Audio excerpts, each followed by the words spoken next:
This image shows one of the red planet's ancient and biggest volcanoes, Martian Mons, poking through a canopy of clouds just before dawn. Standing at over 12 miles with a diameter of 270 miles, Martian Mons is nearly twice as high as Mauna Loa, Earth's largest volcano, which sits at 6 miles from the seafloor. Martian Mons and two other volcanoes form what is known as the Tharsis Mountains or Tharsis Mountains, which are often surrounded by water ice clouds as opposed to Mars's equally common carbon dioxide clouds, especially in the early morning. This panorama marks the first time one of the volcanoes has been imaged on the planet's horizon, offering the same perspective of Mars that astronauts have of the Earth when they peer down from the International Space Station. The southernmost of the Tharsis volcanoes, Martian Mons, is the cloudiest of the three. The clouds form when air expands as it blows up the sides of the mountain and then rapidly cools. They are especially thick when Mars is farthest from the Sun, a period called aphelion. The band of clouds that form across the planet's equator at the time of the year is called the aphelion cloud belt and is on proud display in this panorama.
A new study analyzing data from Perseverance rover has uncovered compelling evidence of multiple mineral-forming events just beneath the Martian surface, findings that bring scientists one step closer to answering the profound question, did life ever exist on Mars? The findings have shown that sulfate minerals exist with different amounts of water in most regions on Mars, and allow researchers to understand how water moved around the planet, which is key to understanding its past habitability. However, scientists don't yet fully understand how or when these minerals formed. Scientists have found a way to measure the internal crystal structure of these minerals directly in the rock, which was thought to be impossible on the surface of Mars. They adapted a new analytical method called X-ray backscatter diffraction mapping, which allowed them to determine the orientation of the crystal structures, essentially providing a fingerprint of how and when they grew and what the environment on Mars was like at that time. Two separate generations of calcium sulfate minerals were uncovered at Hog Wallow Flats and Yuri Pass in the Shenandoah Formation, part of the sedimentary fan in Jezero Crater, where one formed just beneath the surface and the other formed deeper underground at least 80 meters down. This discovery highlights the diversity of environments that existed in the Shenandoah Formation's history, indicating multiple potential windows when life might have been possible on Mars. Since its landing in Jezero Crater in February 2021, Perseverance rover has been exploring a wide variety of Martian rock types, from ancient lava flows to sedimentary layers left behind by a long vanished lake and river delta. One of its key mission goals is to study environments that could have supported microbial life and collect samples that might someday be returned to Earth.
Layers in the lower portion of two neighboring buttes within the Noctis Labyrinthus formation on Mars are visible in this image.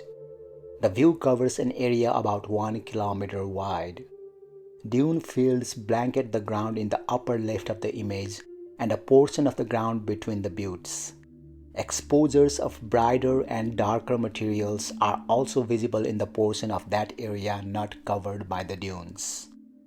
Observations of this region by the Compact Reconnaissance Imaging Spectrometer for Mars on the Mars Reconnaissance Orbiter have shown indications of iron-bearing sulfates and phyllosilicates or clay minerals.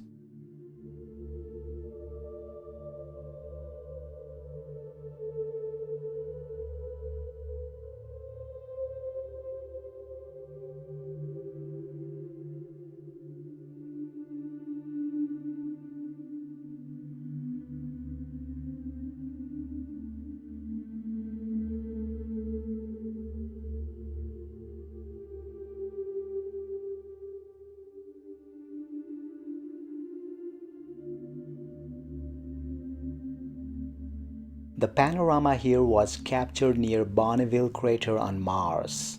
The location is within the transition from the relatively smooth plains to the more rocky and rugged blanket of material ejected from Bonneville by the force of the impact that dug the crater.